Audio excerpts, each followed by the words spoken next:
What is fiction? By definition, fiction describes imaginary events and people, but who is to say what is real and what is merely imagination? Your world is a myth. What they don't tell you is out there far exceeds what they do. The nightmares are real. The boogeyman lurks beneath your bed, and our insanity is reality. This is the broadcast. The resistance is your only hope of survival. Children and sensitive listeners should steer clear. Welcome back to the broadcast. If you're listening to this, you survived another 2 weeks. You're so pleasant, Tori. Just a ray of sunshine. Look, I'm not getting paid to hold people's hands here, Abigail. You're not getting paid. Well, exactly, there you go. Right. If you're listening to this, we need your help. We're not alone anymore. The Amorphei are here and no one is doing anything to stop them. But that's what you said last time. Not everyone will have heard the last broadcast, so... But we put it on YouTube. That doesn't mean they'll be watching that episode. Every show, we have to act like the non-believers are listening for the first time. Then we'll have a better chance of getting them to believe in the Amorphei. Well, you were saying? We are the resistance, and we are all around you. We're not going to let the enemy, the Amorphei, win. That's why we're broadcasting to you. We need you to know that we're fighting and dying for you, even if you don't know who we are, and even if you don't believe us. We will help you to prepare for when they come for you. But you have to be careful what you tell people. Only when everyone knows the truth about the Morphers, the real fight can begin. But if you're too open with what you know, the government will silence you. That was good, Tori. Well done. Thanks. You're welcome. After our last broadcast, we received several requests to further explain the newest weapon in the Amorphei's arsenal, induction. Those of you who only heard of the recent Oxford incident... It's slaughter. Again. Goddamn slaughter. We know how frightening a time this is, but there's no need to panic. Only a few people were taken, and we lost only one district. Mostly, this was because we were unprepared. No one had ever seen an induction before, but now we know what to look for. Well, that's real fucking comforting, isn't it? Look, I'm not going to sugarcoat this for you people. The Morphers have developed a drug that, when ingested or injected, causes you to lose your goddamn mind. You will do whatever the Morphers tell you, give up the location of your base, take down the alarms there, even help the sons of bitches. Tori. The Morphers kill your friends and family. That's what happened in Oxford. 15 members of the resistance were inducted. 5 survived the subsequent ambush by their own people. And 3 are still missing, presumed to be making their way to the nearest district border. The bulletin on the 3 missing resistant members has already been sent out, but most importantly, the pictures of the 15 inducted resistant members have been delivered to every outpost. Check with your commanders if you haven't seen it yet. These people are considered extremely dangerous and are not to be trusted. If you encounter any of them, your safety comes first. However, Marcus is asking that attempts be made to capture these people so long as no one's life is put in danger. Since Oxford, we've been able to track the major symptoms of people who have been inducted.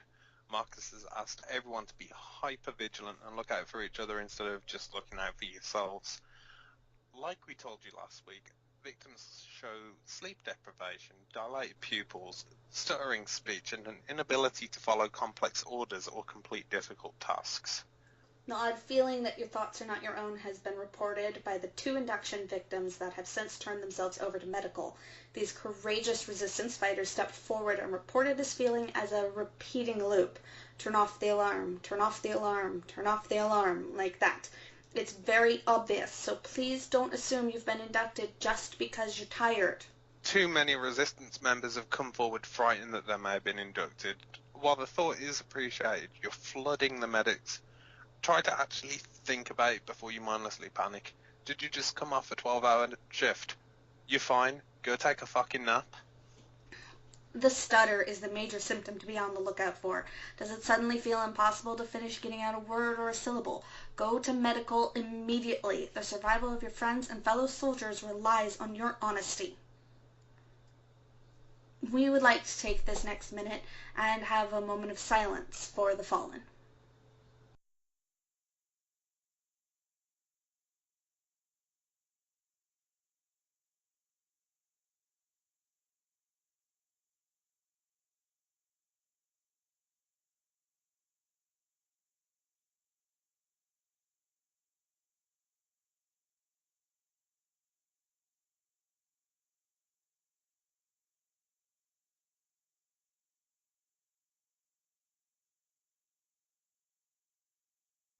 Our hearts and minds go out to those affected by the tragedy in Oxford. Non-believers located in the city and surrounding areas. Keep hope. We're not going down without a fight. Now, those of you in windy Chicago, listen up for instructions on your next mission.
Now for district updates.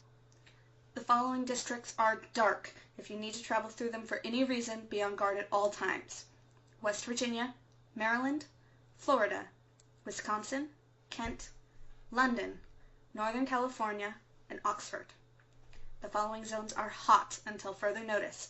Remember, that means conflict is ongoing and no one should be traveling alone. Southern California, Central California, Limerick, Galway, and Cork. If you border one of these districts, please stand by to receive wounded and assist fleeing resistance members in any way that you can. Also, soldiers in Cork are to stand on red alert until further notice. That's right, people. We lost Northern California and the fight has moved into the center of the state. However, the guys holding out in both districts are giving them Amorphei's hell for every foot they've taken, and we've even pushed them back in a couple of cities. Surprisingly, there have been very few casualties despite the loss of the district. What do you mean, surprisingly? You gotta be fucking kidding me. What? It's just that usually when we lose a district that size, we also lose a lot of soldiers. There's nothing fucking surprising about it. These soldiers are fighting for their fucking lives, their homes, and they were prepared for the Morpher attack. When you get sloppy, you think you're hot shit because the Morphers haven't attacked in a while, and they fucking hit you with a surprise attack from the back. You lose a lot of good men. But if you're like the guys up in Northern California, you don't care how long it's been since the last attack. You're vigilant, you're careful, and when the shit hits the fan, you've got all your ducks in a row. That's why there's been so many survivors. They knew what to do when the attack came, and they fucking did it. I wasn't saying they weren't good soldiers, Tori. I was just saying that Statistically, the Alamo shouldn't have fallen. Statistically, the Spartans should never have been able to hold off the Persians with 300 soldiers. Statistically, that's a movie, Tori. It's a fucking awesome movie, and it's based on an actual battle in an actual war. But that's not even the fucking point. The point is that when men who know how to plan their battles, they know their gear, they've trained well together, they have a better chance of surviving than any other group. Those people were not lucky, and it's an insult to them to say that they were. I'm sorry. Just be more aware. Those men out there are fighting for us, and they're putting their lives on the line to save our world.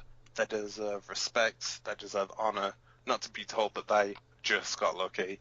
Lucky's when you fuck up and you still survive. What those men did is not luck.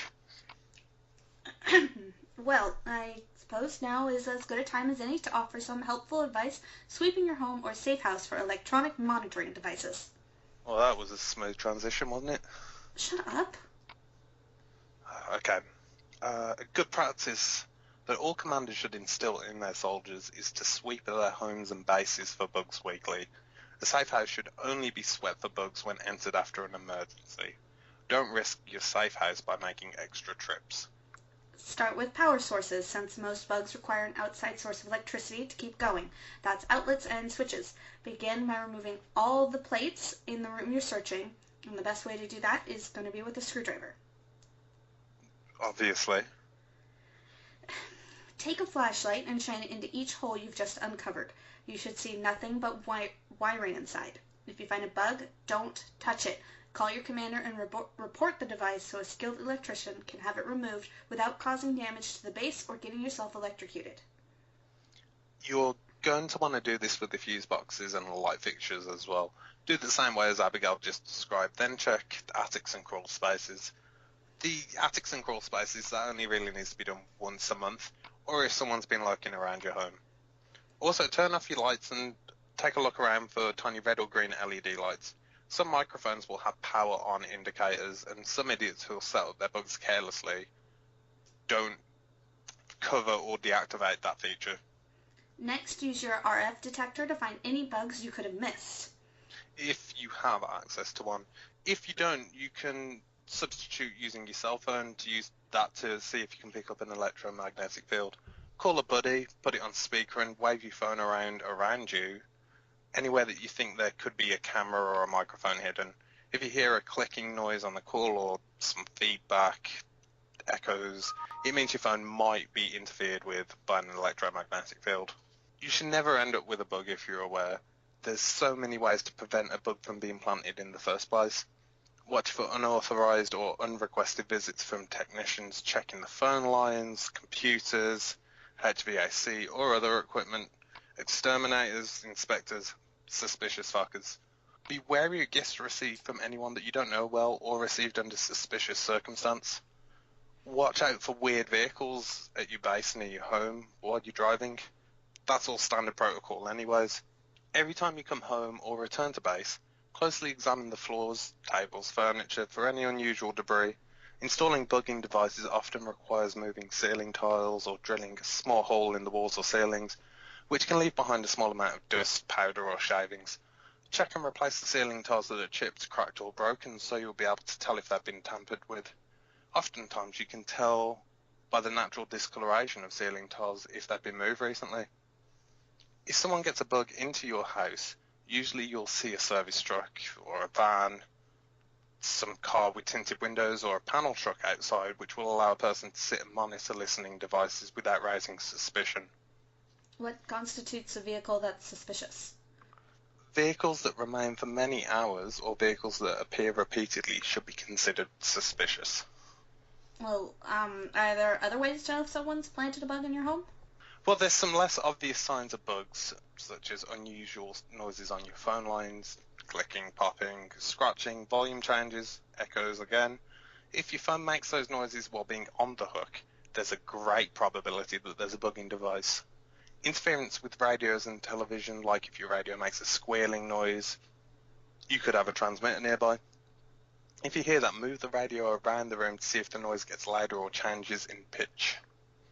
That was really informative. Marcus didn't put me on the job just because of my leg, Abigail. Well, please be careful. We all know the government will do anything to silence us and keep the Amorphei threat hidden. Plus, the monsters aren't above using micro cameras and listening devices either. If they learn a passcode, we can lose a base. Never forget to do your weekly bug sweeps. It's a pain in the ass, I know, but it could save your life. Now another message for the soldiers in Chicago.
Good luck, you guys.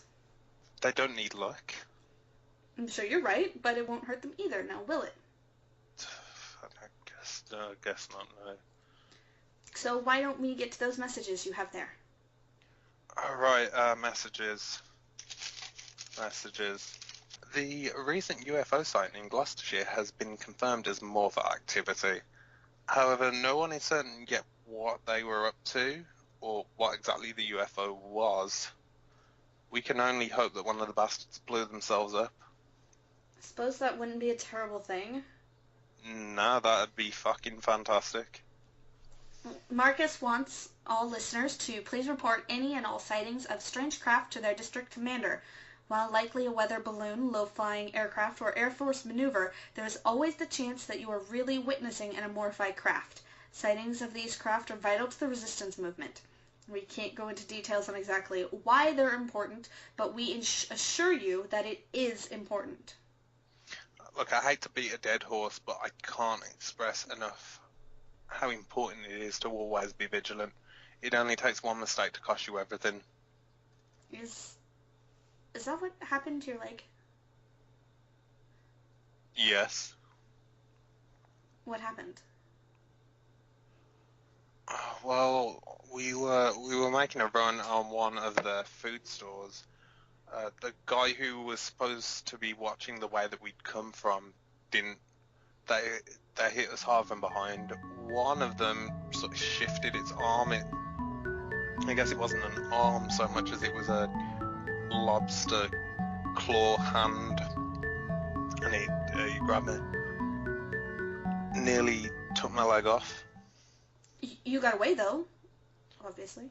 Well, yeah, the guy who wasn't watching my back, he charged them, dickhead. Stupidest thing he could have done, but he charged them and he shoved a can, I think it was Sprite, down the morph's throat, and it exploded in the thing's mouth. And then he hauled me back. We finished the mission, and then they got me to medical. Wait, you didn't go straight to medical? Of course I didn't. We came all that way to bust up their supplies. We weren't going to retreat and let them set up a shop elsewhere. The place was going down. Do you miss it? Look here, I've got another message from Marcus. He wants everyone to know that the spray grenades announced during the last broadcast are not hurting logistics in any way. We've been given a large donation to pursue this particular project, but even if we hadn't, upgrades to our weaponry are considered and budgeted in only after all funds for supplies and other important purchases have been accounted for. Oh, he told you there, Abigail, didn't he? Shut up. Does it say anything else? Oh, let's see. Yeah, it says that they are reusable. Marcus reminds those of you now equipped with them to remember to collect them during cleanup. Thanks for the information, Marcus, and I apologize to any listeners who were worried about logistics. I should have known Command had things well in hand. Yeah, you really should have. Don't make me smack you again. Well, and that's the end of the broadcast. Listen again in 2 weeks. There will be more news, mission assignments, and information for those curious non-believers out there. Spread the word. Tell everyone you know to tune in. Just pretend what you're listening to is a piece of fiction. The more people who know, the sooner we can defeat the greatest threat to mankind. To any Amorphei who have found this broadcast, we will stop you. This is our world, our home. You do not belong here, and you will not stop us. There's an army out there. Hint, I'm waiting to fuck you up. Your days are numbered. Don't trust the telephone, or the newspapers, or the radio, or tomorrow. Trust us.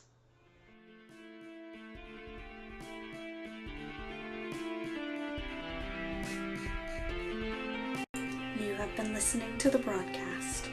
Created and produced by Janelle. Copyright 2014. Tori is played by Dunn. Abigail is played by Janelle. Music is created by Dunn. Questions or comments? Want to have your music turned into a coded message? Email us at amorpheiresistanceradio@gmail.com or find us on Twitter at @AmorpheiRadio. Want to support the broadcast? Can't wait for the next update on the war? Subscribe to this YouTube channel. This week's quote is by Richard Finney. After everything I've been through, the last thing I'm going to apologize for is my paranoia.